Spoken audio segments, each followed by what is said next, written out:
오늘 우리가 읽었던 이 말씀은 너무나 잘 알고 있는 말씀이죠. 우리 한번 머릿속으로 오늘 이 장면, 우리가 읽었던 이 본문의 장면을 한번 상상하고 한번 생각해 볼까요?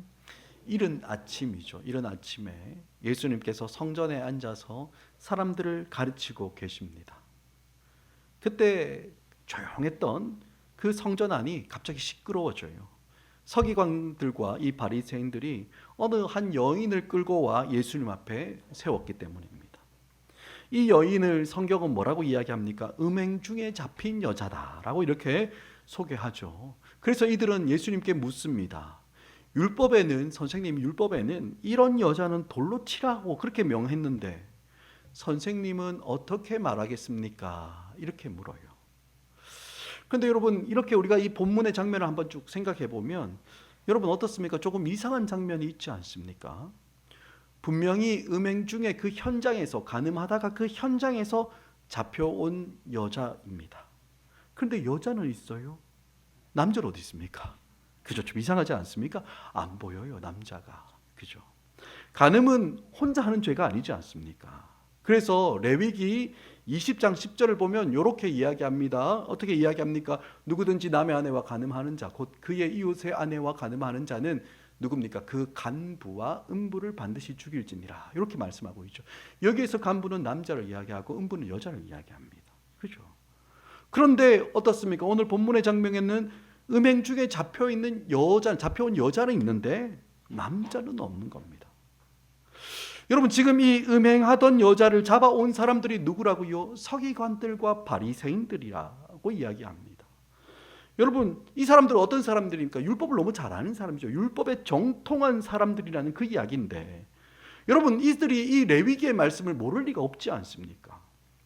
그런데도 여러분, 이 서기관들과 바리새인들은 음행 중에 잡힌 여자만 끌고 와서 예수님께 묻고 있는 거예요. 물론 겉으로 드러나는 오늘 이 장면의 모습은 어떻습니까? 하나님의 말씀인 율법을 이 여인에게 어떻게 적용해야 할까 하는 것을 묻는 것처럼 그렇게 보입니다. 겉으로는요. 하지만 사실 여러분, 이 여인을 끌고 온 이 사람들의 의도는 어디에 있습니까? 6절에 기록하고 있죠. 6절을 보면 그들이 이렇게 말함은 고발할 조건을 얻고자 하여 예수를 시험함이로라. 이렇게 기록하고 있어요. 이들은 하나님의 말씀을 어떻게 적용해야 하는가에 대해서 관심을 가지고 있는 것이 아니라 죄를 지은 이 여인에 대한 비난과 동시에 어떻게 했든지 이 예수님을 고발할 수 있는 그런 조건을 만들고자 함정을 딱 파고 기다리고 있는 겁니다. 그런데 여러분, 지금 그들이 사용하고 있는 그 함정 파는 도구가 무엇입니까? 하나님의 말씀이에요. 하나님의 말씀, 율법을 딱 사용하고 있습니다. 하나님의 말씀을 사용해서 다른 사람을 정죄하는 것뿐만 아니라 뭡니까? 걸려 넘어뜨리게 하려고 이 사람들이 말씀을 사용하고 있는 거예요. 하지만 정작 그들이 사용하는 하나님의 말씀 율법에는 여러분, 그 안에 있어야 되는 가장 중요한 것 뭡니까? 정의, 긍휼, 믿음, 이거 다 빠져 있는 겁니다. 여러분, 사실 이 서기관들과 이 바리새인들은 율법에 아주 철저했던 사람들이었어요. 그래서 성경에서 언급하지도 않는 그런 세부적인 그런 상황까지도 철저하게 성경의 원리를 적용시켜 왔던 그런 사람이었습니다. 그런데도 여러분, 예수님은 이들을 향해서 어떻게 말씀하십니까? 마태복음 23장 23절을 보면요, 이렇게 이야기합니다. 화 있을진저 외식하는 서기관들과 바리새인들이여, 너희가 박하와 회향과 근처에 11조는 들이되 율법에 더 중한 바 무엇입니까? 정의와 긍휼과 믿음은 버렸도다. 그러나 이것도 행하고 저것도 버리지 말아야 할지니라. 여러분, 예수님 이렇게 이야기합니다. 사랑하는 여러분, 우리도 어떻습니까? 말씀 중심의 신앙생활을 한다고 하지만 오히려 말씀이 가르치는 것과 전혀 다른 방향으로 갈 수 있다라는 그거, 우리 그런 존재라는 거 여러분, 우리는 꼭 기억해야 되는 겁니다. 성경을 읽고 그 성경을 우리의 삶에 적용하면서 사는 것 같아 보이는데 정작 뭡니까? 우리의 삶은 하나님이 전혀 기뻐하지 않는 그 자리에 서 있을 수도 있다라는 거예요. 왜 그렇습니까? 우리는 원래 죄를 가지고 태어난 자들이기 때문에 그런 거예요. 그래서 죄에 대해서는 우리가 어떻습니까? 엄청 빠릅니다. 엄청 빠르고 머리가 싹싹 잘 들어갑니다. 얼마나 영리한지 몰라요. 겉으로 보기에는 정말 성경적인 것 같은데 정작 하나님이 원하시는 제일 중요한 거 그거 다 빼놓고 그렇게 살 수 있다는 겁니다. 여러분, 바로 이런 모습이 오늘 그 당시에 이 서기관들과 바리새인들의 모습이고 그들의 문제이고 또한 오늘 본문에서 다루고 있는 중요한 포인트 중에 하나라는 겁니다. 사랑하는 여러분, 우리 주님은 우리에게 너희가 얼마나 성경을 문자적으로 철저하게 혹은 겉으로 드러나는 모습이 얼마나 성경적인지 여러분 그거를 보시는 게 아닌 거예요. 정말 여러분, 우리 주님께서 우리에게 기대하시는 바가 무엇입니까? 우리의 마음과 중심이 어떠한지를 주님께서 보시는 겁니다. 우리가 하나님을 사랑함으로 하나님의 말씀을 정말 그렇게 바르게 적용하며 살아가고 있는가? 우리가 다른 사람들을 긍휼히 여기며 죄로부터 그들을 건져내려고 하나님의 말씀을 그렇게 적용하고 사용하고 있는가? 그거 보신다는 겁니다. 그러니까 우리 마음의 자세와 태도가 겉으로 다 드러나 보이는 그런 모습만큼이나 중요하다라고 주님 보시는 거예요.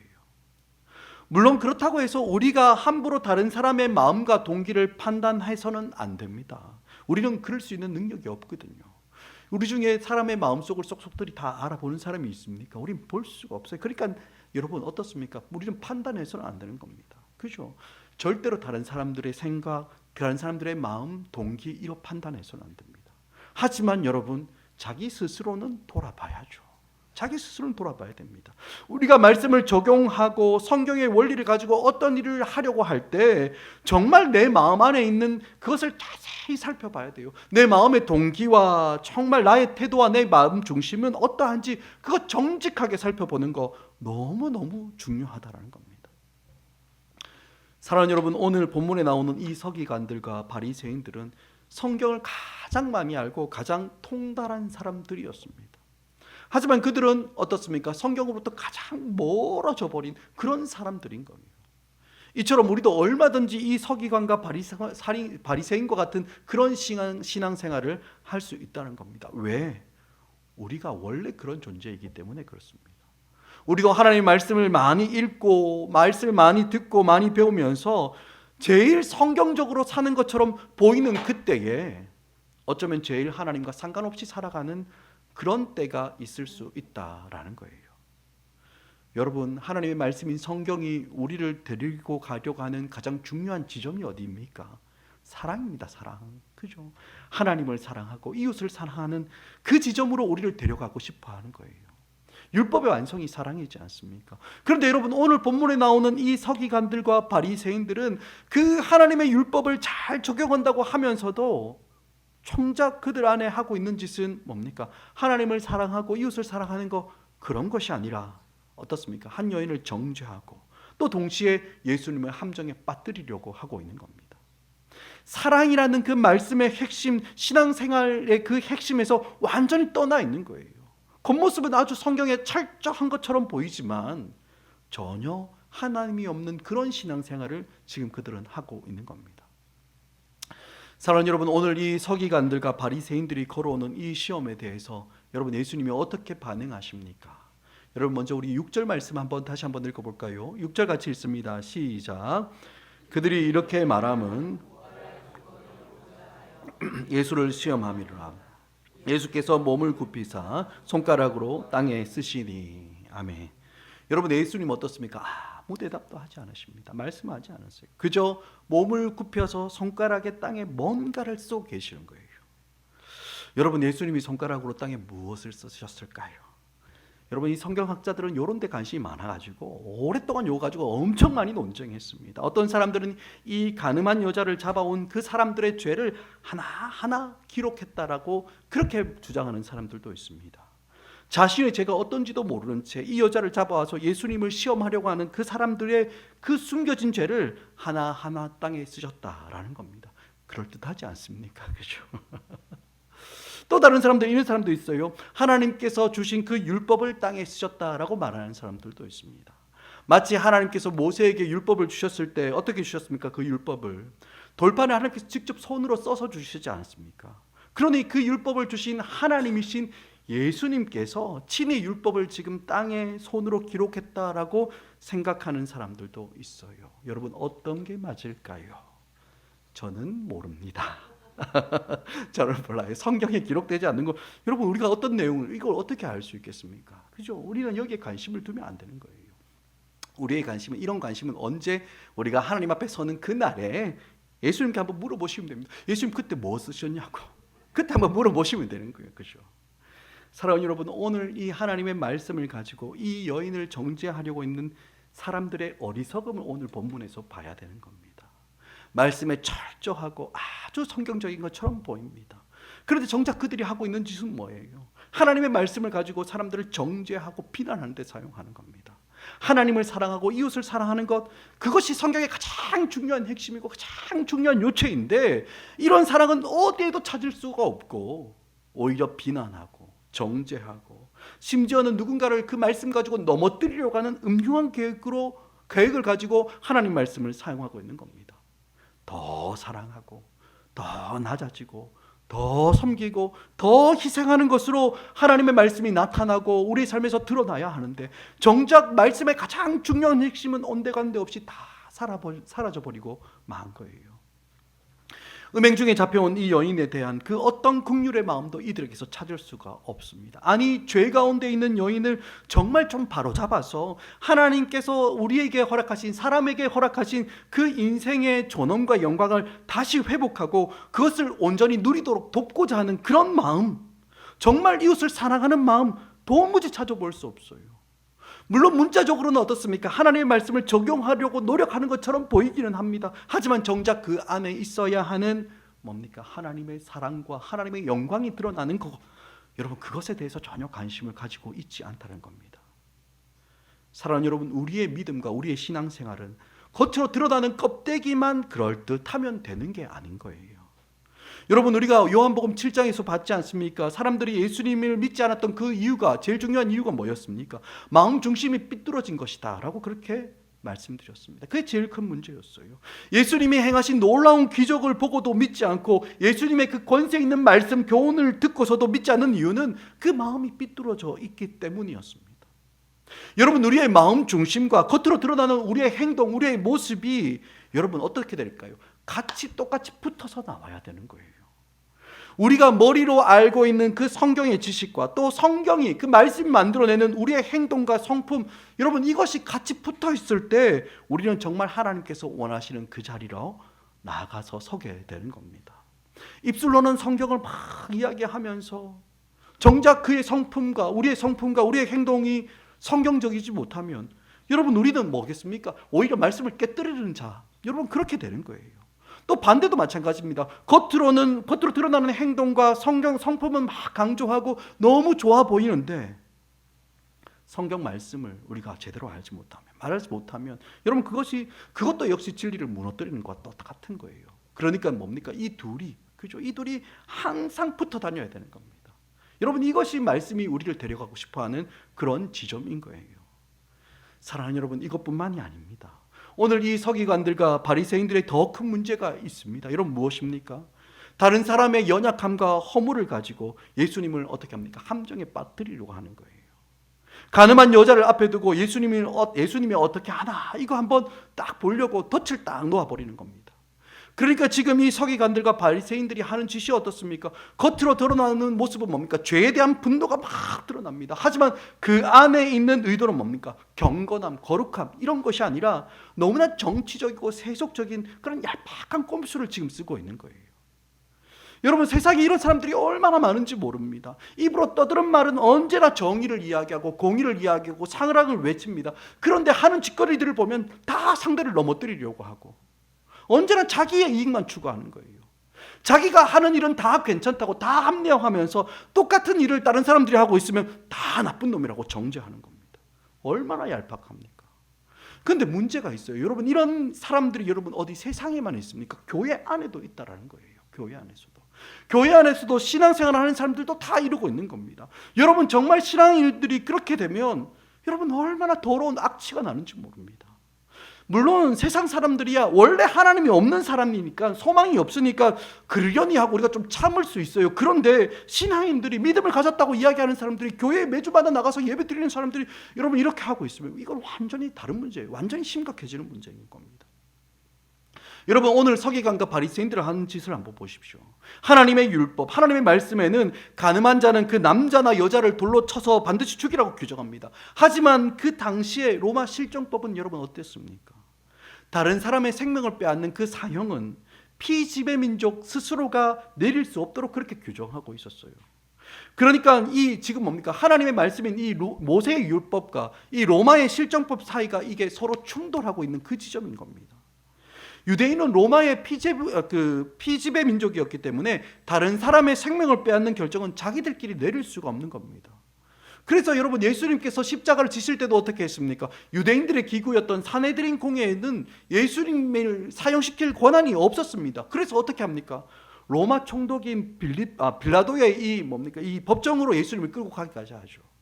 그들은 이미 다 예수님 죽이기로 다 모의하고 마음으로 다 결정했어요. 그런데도 굳이 빌라도에게 끌고 가서 사형 온도를 받았던 것이 여러분 그 당시의 상황이었던 겁니다. 그러니 여러분 지금 예수님은 어떤 형편입니까? 이 여인에 대해서 율법대로 말씀대로 돌로 쳐라라고 말하면 어떻게 되는 겁니까? 로마법 어기게 되는 겁니다. 또 반대로 만약에 이 여인을 불쌍히 여기면서 돌로 치지 말고 죽이지 말라 이렇게 말씀하시면 뭡니까? 하나님의 말씀인 율법을 어기게 되는 그런 상황이었던 겁니다. 그러니까 여러분 이들은 아주 교묘한 자리에 예수님을 딱 몰아놓고서는 다른 것도 아닌 성경을 가지고 예수님을 시험하고 걸려 넘어뜨리게 하려고 하는 겁니다. 사랑하는 여러분, 우리가 하나님의 말씀을 읽고 듣고 배울 때 늘 조심해야 하는 것이 있습니다. 우리는요 말씀을 이해하고 동의하고 감동받는 것으로 말씀의 사람이 되는 것이 아닙니다. 여러분 절대 그런 게 아니에요. 우리가 머리로 다 끄덕이며 이해하고 아멘으로 받은 그 말씀을 가지고 여러분 어디까지 가야 됩니까? 우리 자신을 돌아보고 우리가 그 말씀 앞에서 돌이키는 자리까지 들어가야 하는 거예요.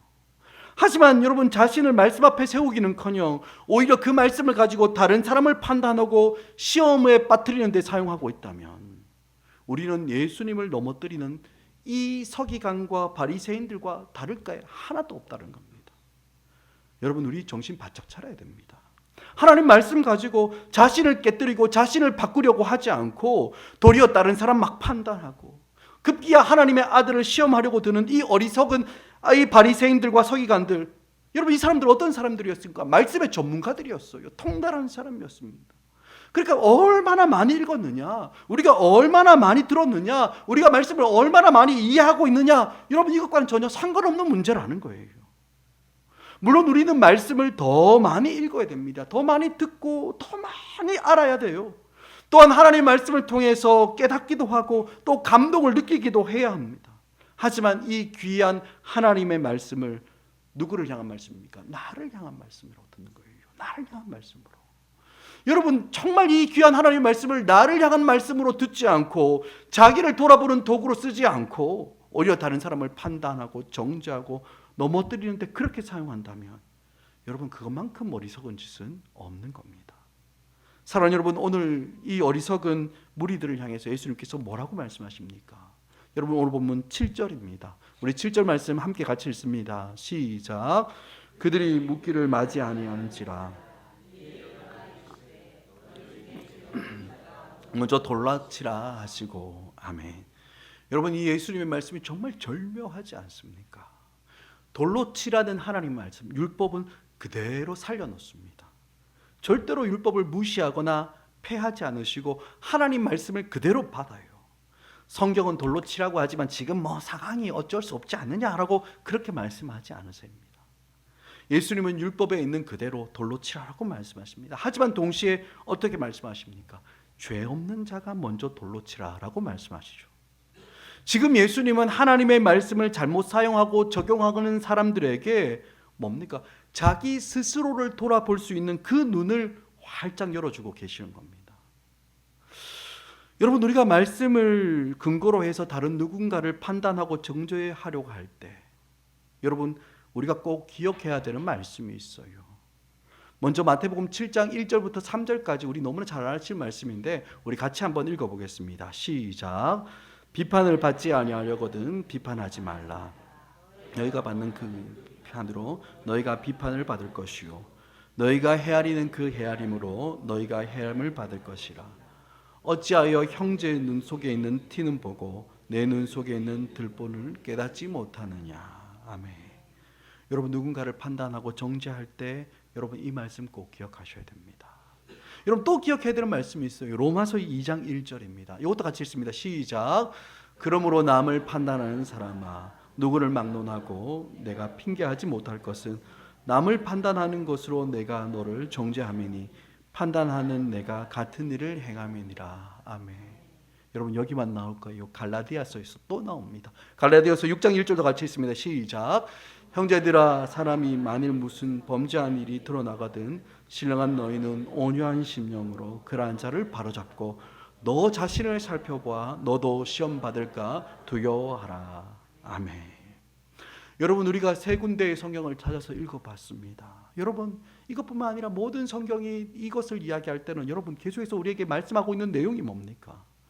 죄 지은 사람은 긍휼한 마음으로 바로 잡아주되, 그죠? 그 죄를 반복하지 않도록, 그 죄에 넘어져서 멸망하지 않도록 딱 바로 그를 세워줘야 되는데, 여러분, 정죄하거나 비판하지 말고 어떻게 하라는 겁니까?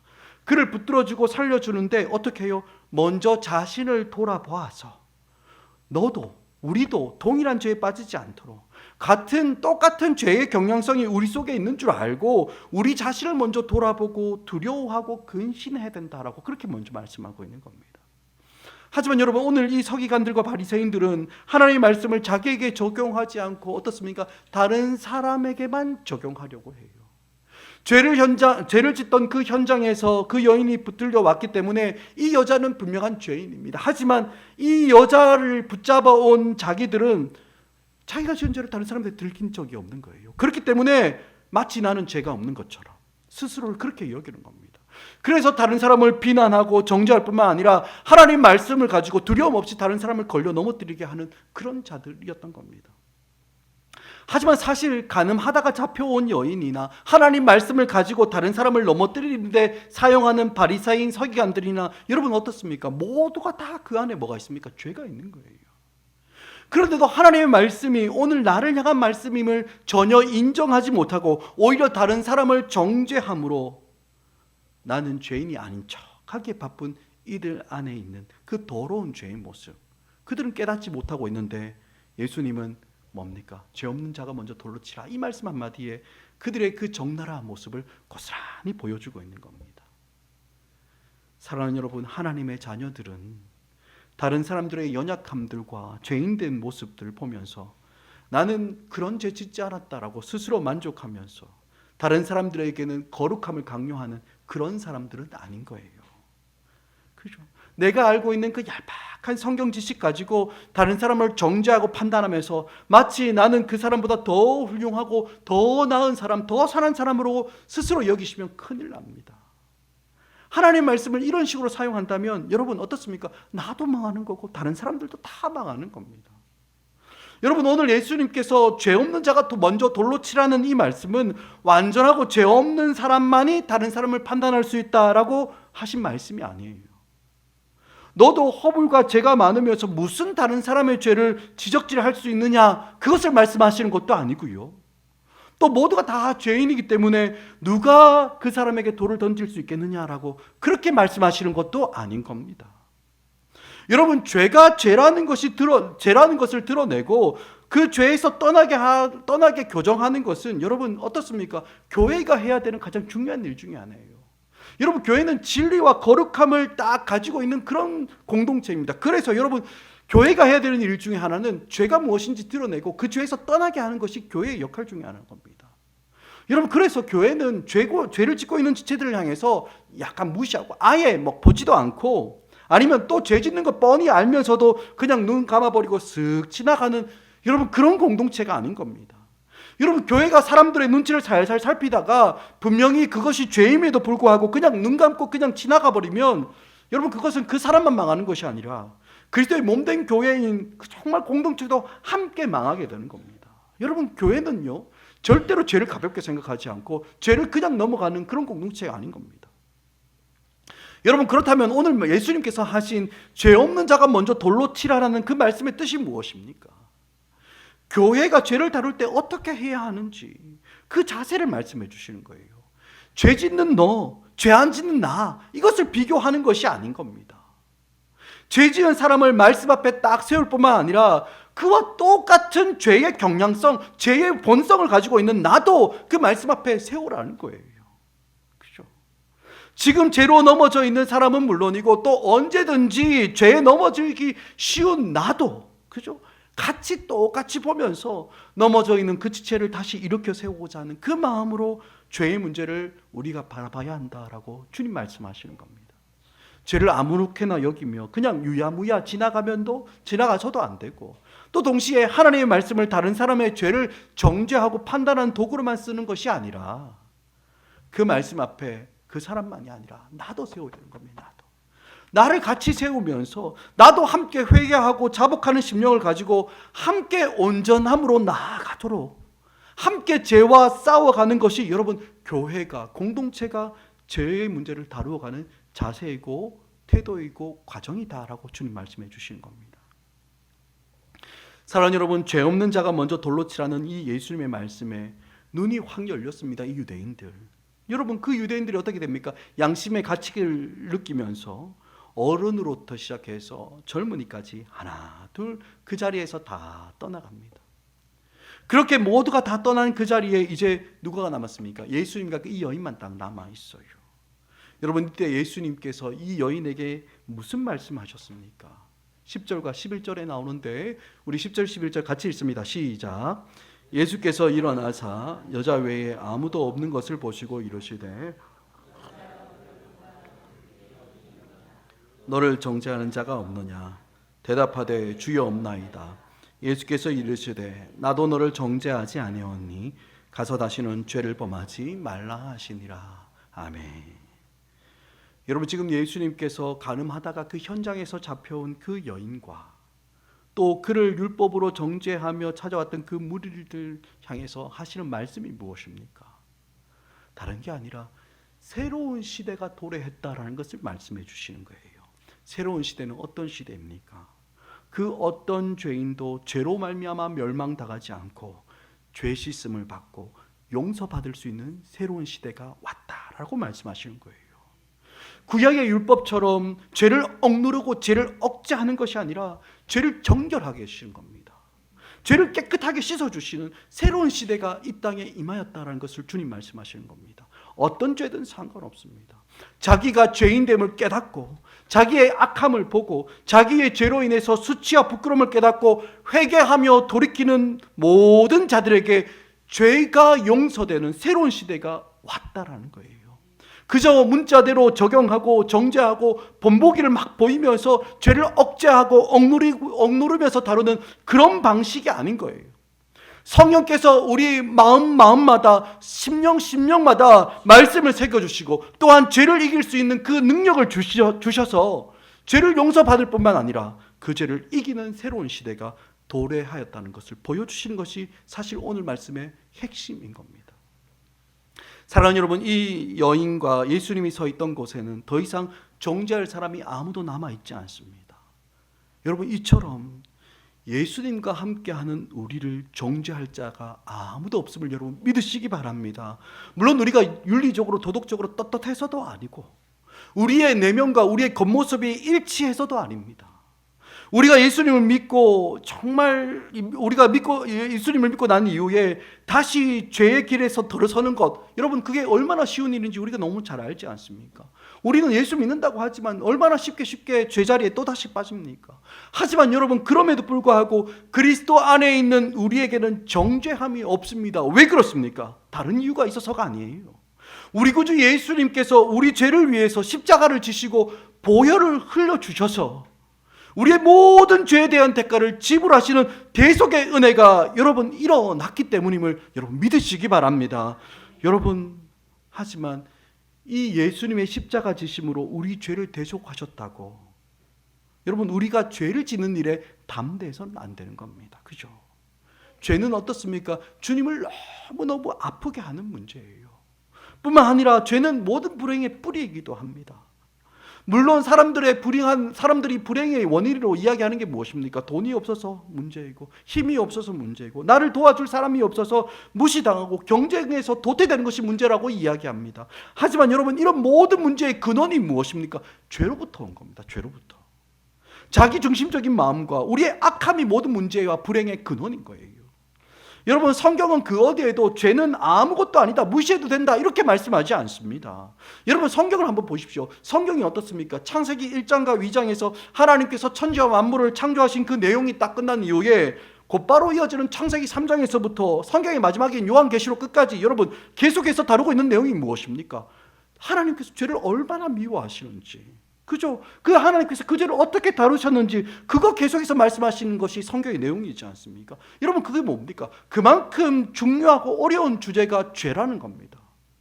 하지만 여러분, 그럼에도 불구하고 하나님이 세상을 사랑하셨습니다. 하나님이 세상을 사랑하셨어요.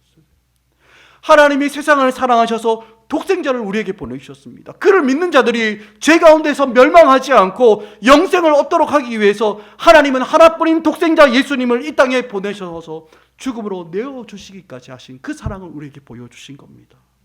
우리는 비록 죄 가운데서 태어나고 죄 가운데서 살아가는 인생이지만 오늘 예수님을 만난 이 가늠한 여인처럼 예수님 안에 있는 우리는 그 어떠한 정죄함도 받지 않는 하나님의 사랑과 은혜를 입은 자들임을 여러분 잊지 마시기 바랍니다.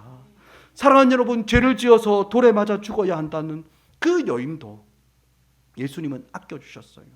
그를 아끼셨습니다. 그리고 그 여인을 살려주실 뿐만 아니라 다시는 죄를 범하지 말고 은혜 안에서 살아가야 한다라고 말씀해 주시는 거예요. 여러분, 이 여인을 향한 예수님의 사랑과 권면이 오늘 우리에게 향하고 있음을 여러분 믿으시기 바랍니다. 뿐만 아니라 오늘 우리를 바라보시며 또 이 여인을 바라보시는 주님의 따뜻한 그 사랑의 눈이 여러분 우리 가운데도 회복되어야 되는 거예요. 오늘 예수님은 이 여인에게 나도 너를 정죄하지 않노니 가서 다시는 죄를 짓지나 말라, 이렇게 말씀하십니다. 여러분, 이 말씀은 이 여인의 죄를 합리해 주시거나 혹은 그 마음에 정죄감으로 눌리지 않도록 하기 위해서 하신 말씀이 아닌 겁니다. 여러분, 성경이 말하는 용서는요, 죄를 합리해 주는 그런 용서가 아니라 죄를 이기고 죄로부터 자유케 하는 용서인 겁니다. 우리가 연약함에도 불구하고 예수님의 그 대속하신 그 은혜와 사랑에 힘입어서 다시는 그 죄의 자리에 서지 않도록 하기 위해서 죄와 피 흘리며 싸울 수 있는 그 믿음, 그 용기를 주시는 용서인 거예요. 여러분, 뭡니까? 죄를 이기는 출발점을 주님께서 만들어 주시는 겁니다. 여러분, 그렇기 때문에 이 주님의 은혜 안에 있는 우리는 다시는 죄를 지을 수 없는 사람인 것처럼 그렇게 스스로를 여기며 하나님 앞에서 피 흘리기까지 죄와 싸우며 살아가야 하는 겁니다. 여러분, 정말 바라기는 우리에게 주신 하나님의 말씀을 다른 사람들을 비판하거나 판단하고 정죄하는 데 사용하는 것이 아니라 그 말씀으로 다른 사람들을 사랑하고 섬기며 회복하는 데 사용하고 또 우리 안에 있는 죄와 피 흘리며 싸워갈 줄 아는 그런 거룩한 성도의 삶이 우리 모두의 삶 가운데 선명하게 나타나기를 주의 이름으로 간절히 축복합니다. 아멘.